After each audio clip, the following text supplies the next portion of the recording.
സർക്കാർ കുരുക്കിൽ തദ്ദേശ ഭരണം വഴിമുട്ടുന്നു എന്നാരോപിച്ച് local government members league Paruthur panchayat മെമ്പർമാരുടെ നേതൃത്വത്തിൽ പഞ്ചായത്ത് ഓഫീസിന് മുന്നിൽ ഒപ്പുമതിൽ സൃഷ്ടിച്ചു.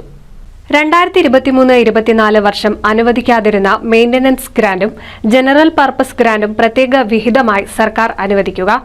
2024 മാർച്ച് 25-നകം ട്രഷറിയിൽ സമർപ്പിച്ചിട്ടും പണം അനുവദിക്കാതെ തിരിച്ചു നൽകിയ തുക പ്രത്യേക വിഹിതമായി അനുവദിക്കുക. ലൈഫ് പദ്ധതി ഗുണഭോക്താക്കൾക്കുള്ള ഫണ്ട് പോലും തടയുന്ന സമീപനം സർക്കാർ തിരുത്തുക തുടങ്ങി നിരവധി ആവശ്യങ്ങൾ ഉന്നയിച്ചാണ് ഒപ്പുമതിൽ തീർത്തത്. പരുതൂർ ഗ്രാമപഞ്ചായത്ത് മുസ്ലിം ലീഗ് പ്രസിഡന്റ് PTM ഫിറോസ് ഒപ്പുമതിൽ ഉദ്ഘാടനം നിർവഹിച്ചു. ഇവിടെ തനത് വരുമാനങ്ങൾ കുറവുള്ള പഞ്ചായത്തിലേക്ക് സംസ്ഥാന ഗവൺമെന്റുകളും കേന്ദ്ര ഗവൺമെന്റുകൾക്കൊക്കെ അനുവദിക്കുന്ന ഫണ്ടുകൾ വെച്ചുകൊണ്ടാണ് നമ്മുടെ പദ്ധതികൾ രൂപീകരിക്കുന്നത്. ഈ പദ്ധതി വിഹിതം സമയാസമയത്ത് ലഭിക്കാതെ വരുമ്പോൾ പൊതുജനത്തിന് ഒരു ഗ്രാമപഞ്ചായത്ത് ഭരണകൂടം കൊടുക്കേണ്ട അർഹതപ്പെട്ട അവകാശങ്ങൾ ആ പൊതുജന സമക്ഷത്തിലേക്ക് എത്തിക്കാനുള്ള ഒരു പ്രായോഗിക പ്രയാസമാണ് ഇന്ന് നമ്മൾ അനുഭവിച്ചുകൊണ്ടിരിക്കുന്നത്. MP ഹസൻ സ്വാഗതം പറഞ്ഞു. പരുതൂർ ഗ്രാമപഞ്ചായത്ത് പ്രസിഡന്റ് APM സക്കറിയ അധ്യക്ഷത വഹിച്ചു.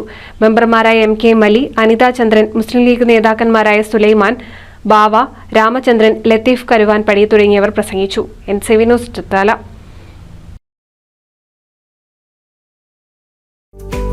കേരളത്തിലെ number 1 broadband cable TV network കമ്പനിയായ കേരള വിഷൻ ഇന്ന് ഇന്ത്യയിലെ ആദ്യ 10 ബ്രോഡ്ബാൻഡ് കേബിൾ TV സേവനദാതാക്കളുടെ പട്ടികയിൽ ഇടം നേടിയിരിക്കുന്നു.